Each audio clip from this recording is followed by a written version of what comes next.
야, 하나님이 여기도 계셨군요. 하나님 지금 이 순간에도 우리에게 은혜를 베푸시고 계시는군요. 하나님, 다른 사람은 못 보지만 저는 하나님의 이 은혜를 경험했으니, 경험하고 또 발견했으니 제가 하나님을 찬양하겠습니다. 다른 사람보다 하나님을 먼저 찬양하겠습니다. 더 높이, 더 기쁘게 찬양하겠습니다 라고 하는 사람들을 하나님은 지금도 찾고 계신다는 거예요.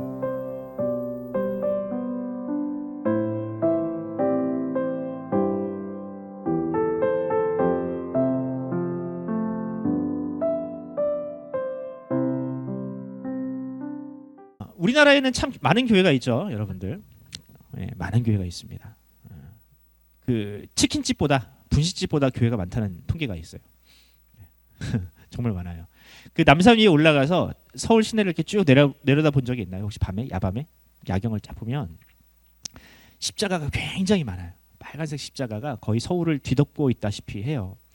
그래서 이런 모습을 외국인들이 보고 올라와서 보고 뭐라고 얘기하냐면 공동묘지 같다라는 이야기를 합니다. 공동묘지 같다. 왜냐하면 이 십자가는 서양인들한테는 그 묘지 위에 올려놓는 일종의 상징물이거든요.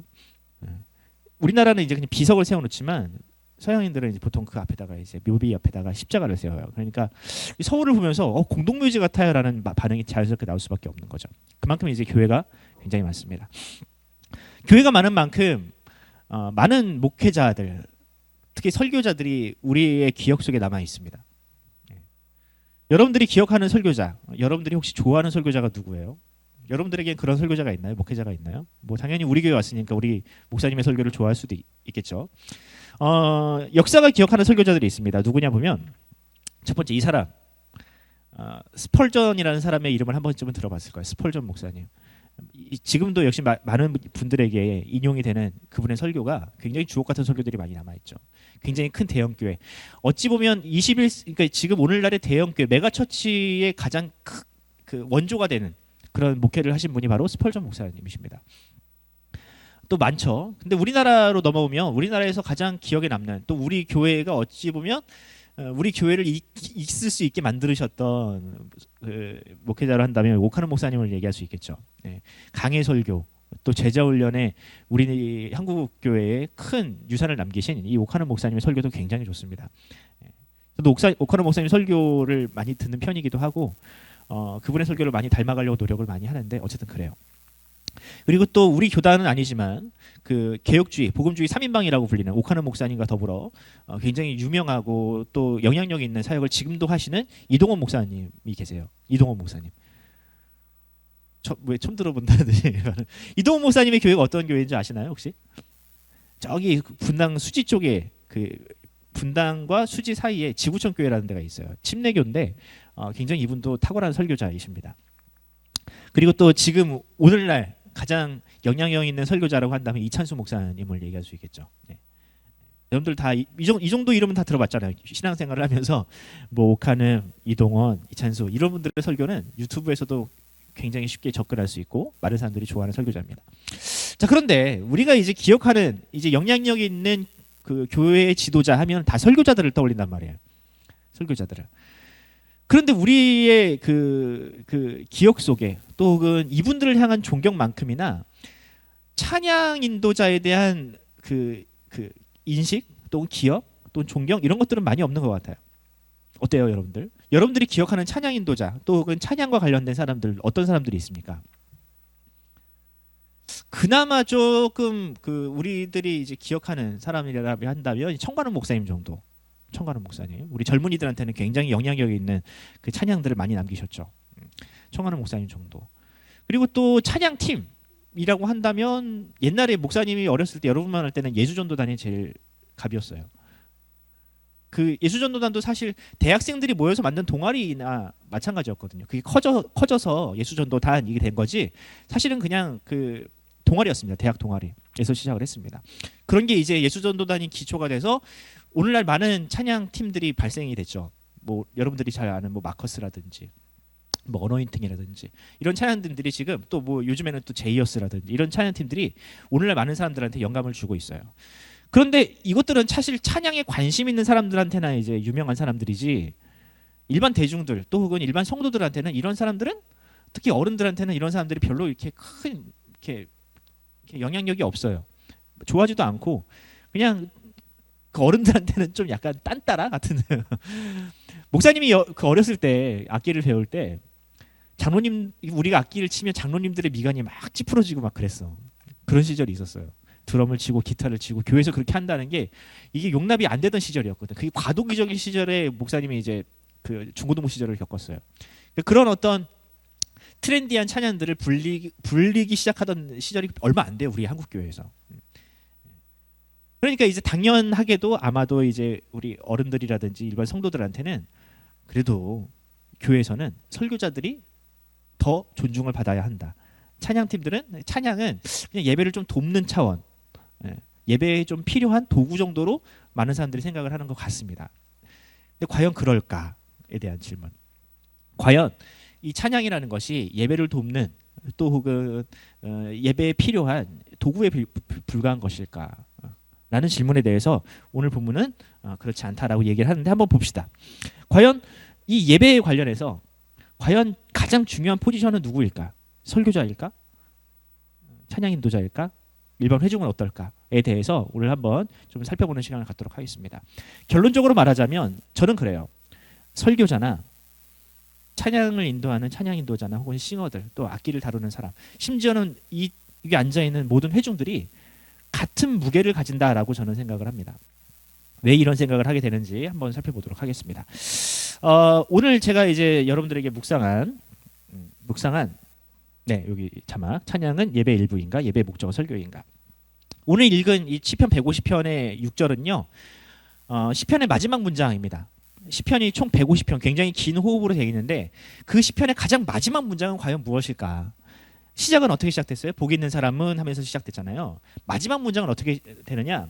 이렇게 제가 자막을 안 바꿨는데 요한복음 3장 10절이 아니라 같이 읽어봅시다. 밑에 같이 시작.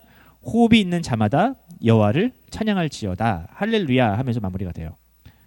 시편이 굉장히 무수한 메시지와 무수한 권면들을 우리에게 하는데 그 마지막 메시지 시편이 고르고 골랐던 마지막 메시지는 뭐였냐?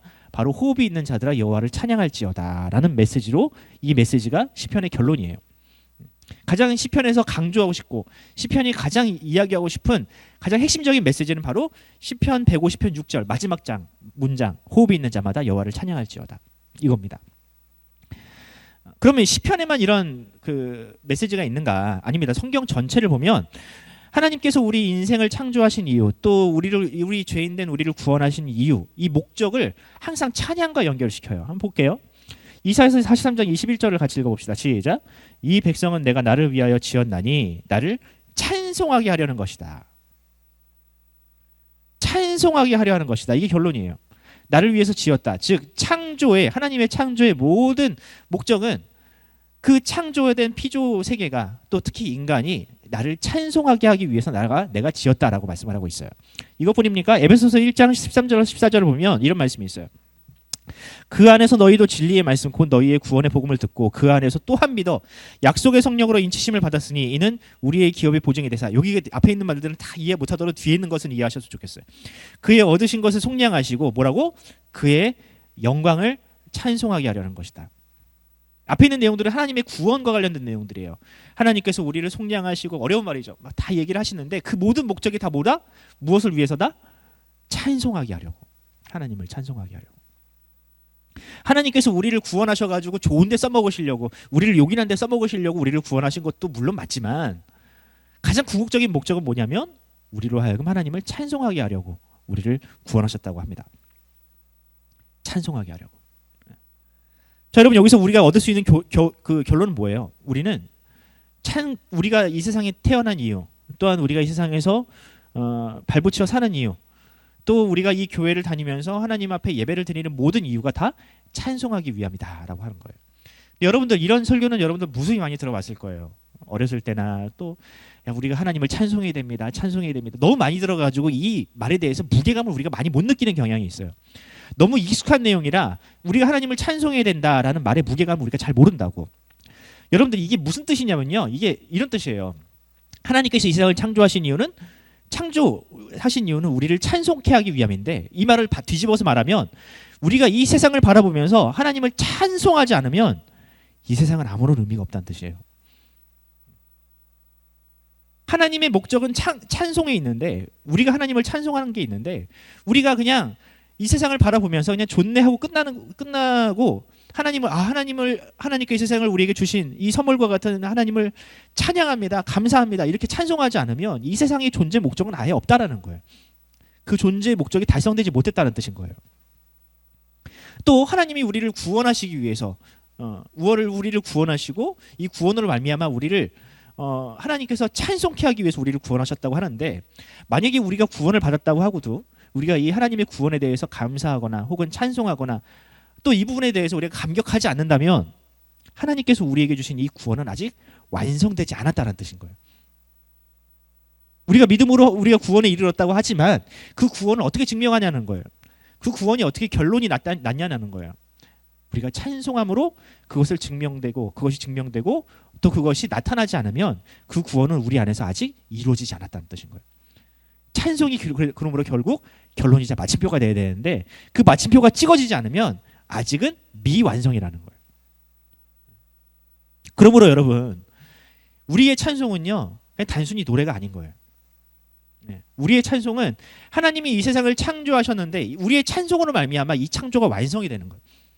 하나님은 우리를 위해서 구원을 베푸셨는데 우리의 찬송으로 말미암아 그 구원이 완성된다고요. 그것으로 말미암아 목적이 달성된다고요. 그러면 여러분, 이 찬양은요, 우리의 기쁨은요 단순히 예배의 수단이 아닌 겁니다. 우리가 하나님을 찬송한다고 할 때는요, 그 찬송이 그냥 예배를 위한 도구, 예배를 좀 돕는, 사람들의 마음을 좀 감동시키는 정도, 이 정도로 끝나는 게 아니라는 거예요. 찬양은 모든 것의 목적이 되어야 되는 거예요. 찬양은 예배의 목적이며 또는 우리의 인생의 목적이 되어야 된다는 겁니다. 모든 것이 완성되는 마침표입니다. 하나님은 우리의 찬양하는 우리를 하나님의 동역자로 삼으신 거예요. 자, 내가 이렇게 이 세상을 창조했어. 이렇게 구원을 베풀었어. 자, 이제 네가 그 창조의, 그 구원의 마침표를 찍어라. 찬양으로 말미암아. 우리는 그러므로 말미암아 찬양을 통해서 하나님의 통치, 또 하나님의 창조, 하나님의 모든 섭리에 동역하는, 하나님과 함께 이 세상을 통치하는 동역자로 하나님이 우리를 부르셨다는 겁니다. 여러분들 이 사실 놀랍지 않습니까? 굉장히 보잘것없는 우리잖아요. 세상에 그 누구도 알아주지 않는 우리잖아요. 근데 하나님은 그런 우리의 찬양, 음치라도 상관없어요. 악기를 못 다뤄도 상관없어요. 그 자리에서 하나님을 찬양하며 하나님께 감사하는 그들이 하나님께서 지금 사용하시는 이 세상의 창조를 완성하는 동역자로 하나님이 우리를 부르셨다는 사실입니다. 여러분 이 사실을 믿으시기 바랍니다. 보잘것없는 우리, 정말 이 세상 누구도 기억하지 않는 우리를 하나님은 하나님의 창조의 동역자로, 구원의 동역자로 우리를 부르셨다는 겁니다. 자, 그런데 우리가 이런 그 생각을 가지지 못하게끔 만드는 세상의 풍조, 또 그 사단의 전략들이 있습니다. 하나님께서 이루신 이 세상이 완성되는 꼬라지를 못 보는 이 사탄이 우리로 하여금 이상한 생각을 심어주기 시작하라는데, 그 전략은 굉장히 다양해요. 그 중에서 두 가지만 이야기를 해보겠습니다. 첫 번째, 사단은요, 찬양의 대상, 예배의 대상을 우리 자신으로 바꾸라고 자꾸 충동질을 해요. 이 전략은 사실 에덴에서도 역시 마찬가지로 통했던 전략입니다. 에덴에서 하나님을 찬양하게끔 지어진 이 아담과 하와라는 인생을 사단이 어떻게 꼬셨습니까? 이걸 먹으면, 이 선악과를 먹으면 어떻게 된다? 너도 하나님처럼 될 수 있다라고 이야기를 했어요. 이 세상은 하나님을 찬양하기 위해서, 우리 인생은 하나님을 찬양하기 위해서 지어졌는데 사단은 뭐라고 얘기해요?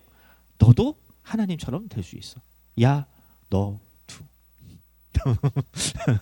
야, 너도 될 수 있어. 하나님처럼. 너도 하나님처럼 찬양받기에 마땅한 존재야. 너도 하나님께 영광을 돌리지 않아도 너 자체만으로도 굉장한 존재인 거야. 왜 하나님께 찬양하니? 너를 높여봐. 너 스스로를 높여. 하나님처럼 높여봐. 이게 바로 사단의 아주 고전적인 전략이에요. 찬양의 대상, 예배의 대상, 영광의 대상을 하나님이 아닌 우리 자신으로 돌리게끔 만드는 것이 이 사단의 전략입니다. 그래서 어느 순간 이 세상은 모든 하나님이 주인공이 되어야 되는 그 자리에 사람을 올려놓기 시작을 합니다. 예배의 주인공 누굽니까? 원래 누가 돼야 돼요? 하나님이 돼야 돼요. 교회의 주인 누가 돼야 됩니까? 하나님이셔야 돼요. 우리 인생의 주인 누가 돼야 됩니까? 하나님이셔야 돼요. 그런데 우리는 너무나도 자연스럽게도, 당연하게도 교회 주인은 뭐 목사인가? 심지어는 뭐 성도인가? 우리 모두가 다 교회의 주인이다. 라는 생각을 우리가 자연스럽게 갖게 된다고. 찬양도 나를 위해서 들어. 내가 하나님께 영광을 돌리기 위해서가 아니라 그냥 내 스스로가 위로를 받기 위해서 듣는 거야. 설교를 들을 때도 설교를 나의 관점, 나의 주관으로 판단을 하기 시작을 해요. 재밌는 짧은 설교, 재밌는 설교, 유익한 설교, 이런 설교가 유익하다고 생각을 해. 그 설교를 통해서 하나님을 알아가는 거 기쁨을 찾기보다 그 설교가 나에게 얼마나 유익한지, 좋은 말씀인지, 재미있는지 이런 것으로만 이 설교를 판단하기 시작을 한다고요. 이 모든 것들이요 다 사단이 아담과 하와를 꼬실 때 쓰던 수법 그대로인 거예요. 모든 것을 자기 중심으로, 모든 것을 자기 중심으로 생각하게 만드는 것. 예배, 찬양, 모든 것을. 물론 여러분, 음악이라는 것, 찬양이라는 것은 우리에게 위로를 분명히 줘요. 근데 이거는 하나님께서 음악이라는 이 선물을 우리에게 주신 목적이기도 해요. 그런데 찬양만큼은요, 하나님께 영광을 돌리기 위한 노래인 거예요. 하나님께 먼저 영광을 돌리고 하나님으로부터 오는 위로를 받는 거지, 이 찬양을 나를 위로하기 위한 목적으로 듣는 것은요, 그 자체만으로도 찬양의 대상이 달라진 거예요. 그런 찬양들은 결코 사람에게 감동과 또는 뭐 좀 이렇게 어떤 마음에 심쿵을 줄지언정 하나님께 영광이 될 수는 없습니다. 하나님의 가사들도 여러분들 잘 분별을 해야 돼요. 그 되게 민감한 찬양이 하나 있어요. 많은 사람들에게 대중적으로 인식이 되고 또 좋아하는 찬양이긴 하지만 그 가사가 굉장히 민감하고 예민한 찬양이 하나 있어요. 당신은 사랑받기 위해 태어난 사람이라는 거. 하나님이라는 이름이 그 찬양의 가사에 들어가긴 하지만 많은 사람들이 좋아하지만 과연 내가 사랑받기 위해서만 태어났을까? 내가 태어난 목적이 내가 사랑받기 위해서 태어난 게 맞나? 물론 하나님 우리를 사랑하시는 거 맞죠. 하지만 내가 사랑받기 위해서 태어났다라는 것은 물음표를 던질 수 있어요. 찬양을 받기 위한 존재, 사랑을 받기 위한 존재는 하나님이십니다. 근데 그걸 사람에게 돌리는 것은 굉장히 위험한 거예요. 이게 잘 분별해서 들어야 돼요. 두 번째, 사단은요 또 이 찬양을요 예배의 수단으로 전락시켜요. 아까 얘기했죠. 많은 사람들이 예배 시간에 찬양을 하는 것을 그냥 예배 중에 하나의 순서로 여긴다고. 그래서 찬양팀도 그냥 우리가 예배를 돕는 자로 우리가 생각을 한다고요. 또 많은 교회들이 이 찬양을 교회의 부흥의 수단으로 삼는 교회들도 많이 있어요. 야, 찬양팀을 열심히 해가지고 악기도 막 좋은 걸 갖다 놓고 뭐 굉장히 세션과 찬양 인도자를 갖다 놓으면 교회가 부흥할 것이다 라고 생각을 많이 하죠. 실제로 그렇게 많이 부흥을 하고 있고 실제로. 자, 과연 그런가? 찬양이 그냥 예배의 순서에 불과한가? 예배를 돕고 교회를 부흥시키기 위한 수단에 불과한가? 그게 아니라는 거예요. 물론 예배 시간에 설교자 중요하죠. 그죠? 설교자도 중요해요. 또 대표 기도하는 분들도 중요해요. 그게 중요하지 않다는 뜻이 아니라 찬양이 본래의 목적 또 혹은 그 무게감만큼이나 우리가 그 찬양에 대한 생각을 잘 하지 못한다는 게 문제라는 거예요. 이 찬양이 본질인데 이 본질이 아닌 다른 것에 오히려 더 무게감을 두고 있다는 이 현실이 굉장히 문제가 있다는 거예요. 다시 한번 얘기합니다. 예배의 목적은 찬양에 있어요. 설교자만큼이나 찬양팀 한 사람 한 사람이 존중을 받아야 되는 거예요. 또 그 찬양을 한 회중 한 사람 한 사람이 중요하다고요. 물론 이 설교자는 대체불가하긴 해요. 설교를 하는 사람은 그 모든 회중 중에서 오직 한 사람밖에 없으니까 그 사람을 대체할 사람이 없으니까 존중을 받아야 하고 또 그 부분에 대해서 존경을 해야 되는 거 맞아요. 뭐 찬양팀도 역시 마찬가지로 한두 사람 빠진다고 찬양이 안 되는 게 아니니까 그런 면에 있어서는 무게감이 좀 줄어들 수는 있지만 그 찬양이라는 본질적인 목적 그것만큼은 우리가 굉장히 존중해야 된다는 거예요. 하나님께서 바라보시는 예배, 하나님께서 받으시는 예배라는 관점에서는 설교자나 한 사람의 찬양팀 한 사람이나 찬양을 하는 회중 한 사람이나 모두가 동일한 무게감으로 하나님께서 바라보신다는 겁니다. 그런데 이 사단은 야 찬양 뭐 그까짓 거 뭐가 중요하냐? 설교를 들어야지. 물론 중요한 나쁘다는 게 아니에요. 근데 우리의 시선을 자꾸 다른 쪽으로 엉뚱한 쪽으로 하나님을 찬양하지 못하는 쪽으로 자꾸 돌린다는 거예요. 설교는 그럼 뭐냐? 설교가 오히려 찬양을 돕는 도움입니다. 여러분들이 그런 경험을 한 적이 있을 거예요. 내가 나에게 익숙한 찬양인데 어떤 좋은 설교 한 편을 듣고 나니까 그 찬양의 가사와 의미에 대해서 더 굉장히 깨닫고 이런 찬양이 이 찬양은 이런 의미가 있었구나라는 어떤 그 감동이 여러분들이 있은 적이 있을 거예요. 내가 쉽게 익숙하게 부르던 찬양이었는데 이 찬양의 가사가 이런 이유였구나. 설교를 들어보니 이 찬양에 이런 의미가 있었구나라는 깨달음이 있었던 적이 있을 거예요. 왜냐하면 여러분 설교는 찬양을 돕기 때문에 그래요. 우리로 하여금 더 나은 찬양, 더 깊은 찬양, 더 마음에 우러나온 찬양을 할 수 있게끔 만드는 게 뭐냐면 바로 설교인 겁니다. 하나님의 말씀을 우리로 하여금 더 깊이 깨닫게 하는 이 설교가 바로 찬양의 선생과 같은 역할을 하는 거예요. 그러므로 여러분 설교는요 예배의 결론이나 마침표가 아닙니다. 설교가 예배의 핵심 중에 하나지, 당연하지. 그런데 결론이냐 마침표는 아니라는 거예요. 설교를 통해서 우리는 하나님을 더 진지하게, 더 깊이 있게 찬양하는 게 마땅한 거예요. 그래서 우리 교회의 예배 시간을 보면 어떻습니까? 항상 찬양으로 마무리를 하잖아요. 왜 그런 거예요? 우리가 이 설교를 통해서 하나님을 더욱 알아갔다면 찬양을 통해서, 더 깊은 찬양을 통해서 하나님께 영광을 돌리는 거예요. 예배 순서라는 게 여러분 굉장히 고차원적인 전략인 겁니다. 설계예요. 설교를 통해서 우리가 송영을 부르면 그 송영이 우리에게 더 감동을 주잖아요. 우리에게 더 큰 영감을 주잖아요. 왜 그러냐면 설교를 통해서 하나님을 더 알아갔기 때문에. 그러므로 설교는요 오히려 하나님께 찬양하는 도우미이자 선생과도 역할을 한다고 할 수 있습니다. 그래서 이 시대에 많은 진지하고 또 하나님을 온전히 예배하려던 자들은요 모두가 다 하나님을 찬양하고 이 예배 자리를 사모했어요. 그 여러분들이 익숙한 시편 말씀이 하나가 있습니다. 시편 84편 10절 말씀을 한번 같이 읽어보도록 하겠습니다. 시작. 주의 궁정에서의 한 날이 다른 곳에서의 첫날보다 나은즉 악인의 장막에서 사는 것보다 내 하나님의 성전 문지기로 있는 것이 좋사오니. 아멘. 성전의 문지기로 있으면 하나님을 향한 예배 또 말씀, 찬양을 계속 들어요. 그런데 그 삶이 그냥 문지기로 그냥 가만히 있는 서 있는 그 삶일지라 할지라도 저 궁전에서 화려하게 또 호화롭게 많은 사람들에게 대접받는 그 삶보다 훨씬 더 나은 삶이라고 고백을 하고 있어요. 여러분들 이제 이 말에 대한 의미를 조금 이해가 갑니까? 왜 그럴까요? 이 찬양을 통해서 우리는 하나님의 사역에 동참한다니까요. 예배와 찬양을 통해서 우리는 하나님을 더 깊이 알아가고 더 사랑하게 된다니까요. 저 궁전에서 삶은 용화대 혹은 청와대의 삶은 어떻습니까? 거기 있으면 어떤 일들이 있을 것 같아요? 뭐 맛있는 거 먹겠지. 사람들이 나를 존중해 주겠지. 하지만 거기 있으면 계속 시끄러운 소리를 들어야 돼. 사람들과 계속 부딪혀야 되고 싸워야 되고 그런 삶을 계속 살아. 근데 여러분들 그런 삶이 하나님께 영광을 돌리는 삶과 무슨 관계가 있습니까? 내가 인생에서 성공하고 높은 자리에 올라가고 많은 사람들을 부리는 그 삶이 하나님께 영광이 되는 삶이 아니라면 하나님께서는 그 삶에 대해서 아무런 가치를 인정해 주지 않는다고요.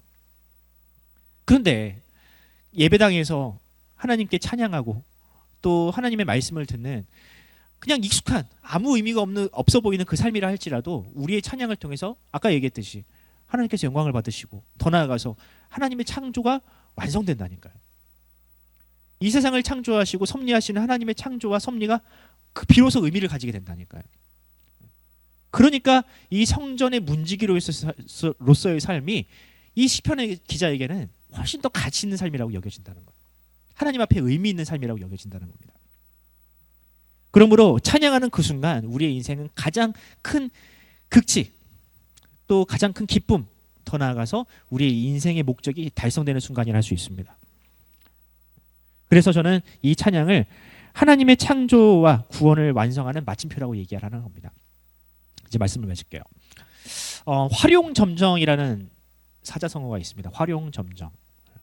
중국집 이름 아니고요. 화룡점정 이라는 말이 있어요.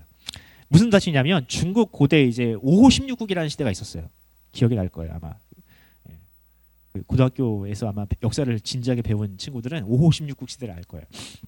장승료라는 화백이 있었습니다. 그림을 굉장히 잘 그리는 사람이었어요. 이 사람이 하루는 어떤 사찰에서 의뢰를 받았어요. 그림을 좀 그려달라. 그래서 그림을 그리는데 용 그림을 그렸어요. 용 두 마리를 이렇게 싹 멋있게 그렸어요. 너무 멋있는 용을 그렸어요. 근데 지나가는 사람이 보다가 이 용이 이상한 점을 발견했습니다. 뭐냐면 용에 눈이 없는 거야. 용을 그렸으면 용에다 눈을 그려야지 용 같아 보일 텐데 용이 장님이네. 눈이 없네. 그래서 물어봤어요. 아니 왜 용을 이쁘게 이렇게 잘 그려놓고 눈을 안 그리십니까? 점에 불과한 그 눈인데 점 2개 딱딱 찍으면 끝나는 문제인데 왜 이 점을 안 찍으시냐고. 이 장승려라는 회백이 그렇게 얘기를 했다고 합니다. 제가 이 눈을 찍으면 이 용이 살아서 하늘로 승천해 버리니까 안 됩니다. 허세가 갑이야. 그래서 똑같은 얘기. 말도 안 되는 소리. 용을 하지 뭐눈 그린다고 용이 그림이 그 하늘로 올라가냐고. 근데 실제로 그래요? 한번 그려볼까요? 해가지고 점을 딱딱 찍었더니 그 용이 살아서 하늘로 올라갔다라는 그런 아주 호랑이 담배 피던 시절의 이야기가 있어요.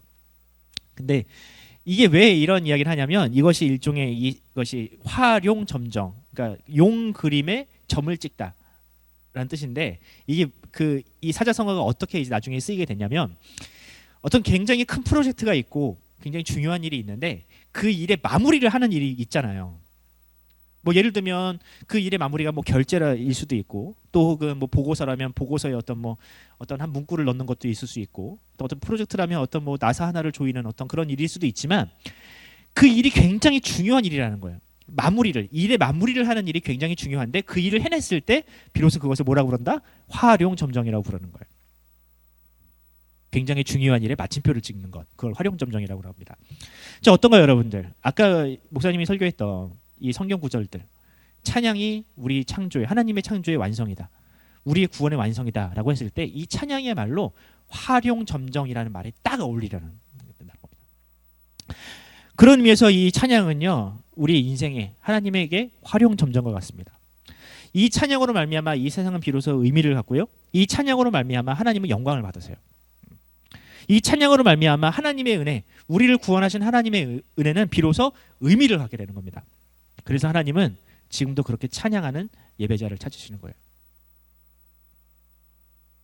하나님께서 이 세상을 창조하시고 우리로 하여금 예배를 요구하시고 우리로 하여금 예배자가 되라라고 말씀하실 때는요, 이 찬양을 하라는 거예요.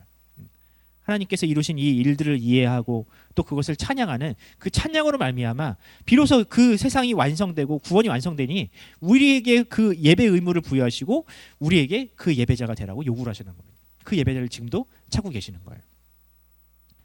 그래서 우리가 아까 앞서 서두에서 봤던 이 말씀이 굉장히 중요한 겁니다. 요한복음 4장 23절입니다. 같이 읽어볼게요. 시작.